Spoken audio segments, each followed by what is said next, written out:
ते हुए भी शहजादे को जाने की इजाज़त दे दी। शहजादा सबको अलविदा कहकर फिर से सब्ज परी की तलाश में निकल खड़ा हुआ।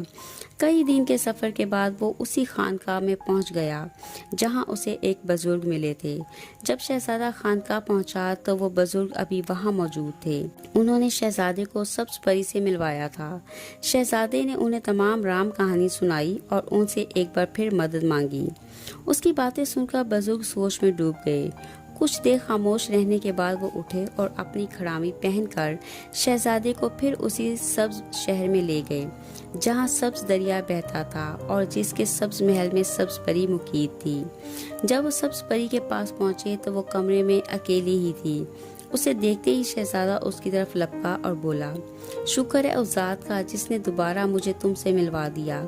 आओ अब हम हमेशा के लिए यहाँ से चलते हैं। शहजादे ने सब्ज परी के दोनों हाथ थाम लिए।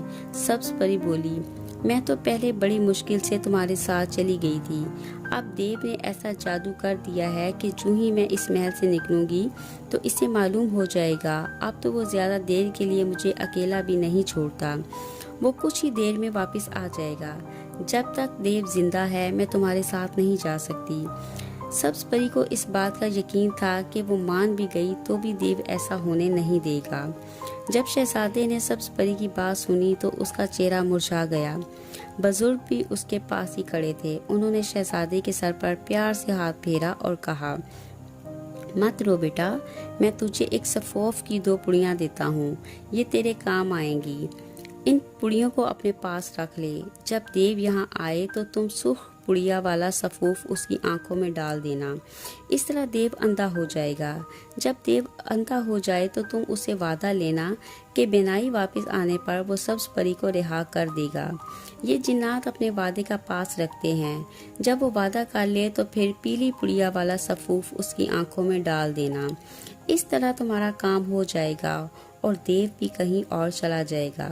बुजुर्ग ने अभी शहजादे को पुड़ियाँ पकड़ाई ही थी कि एक जबरदस्त शोर बुलंद हुआ और कमरे में धुआं ही धुआं फैल गया। देव आ गया है, आप जल्दी से कहीं छुप जाएं, सब्ज परी ने कहा। बुजुर्ग और शहजादा फौरन एक दरवाजे के पीछे छुप गए और सब्ज परी दूसरी तरफ होकर खड़ी हो गई।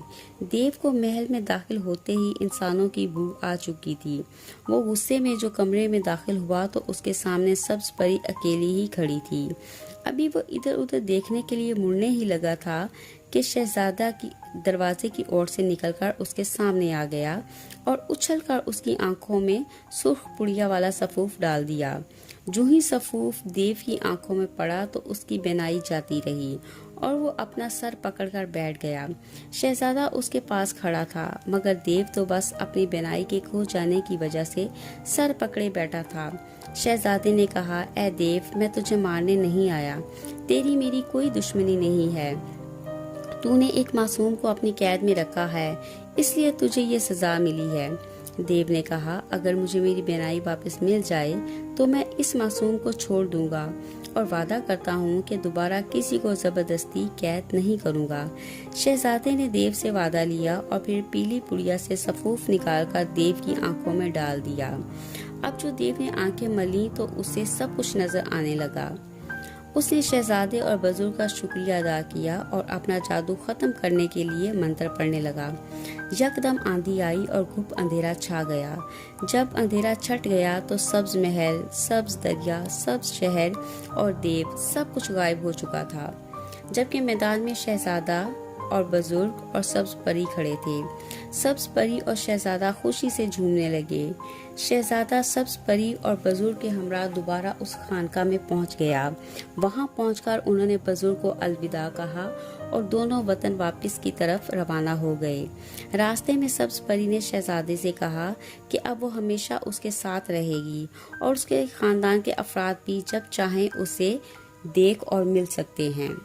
उम्मीद करती हूँ कि हमारी ये स्टोरी मेरे सब व्यूअर्स को पसंद आई होगी। मज़ीद कहानियाँ सुनने के लिए हमारे चैनल को सब्सक्राइब करें।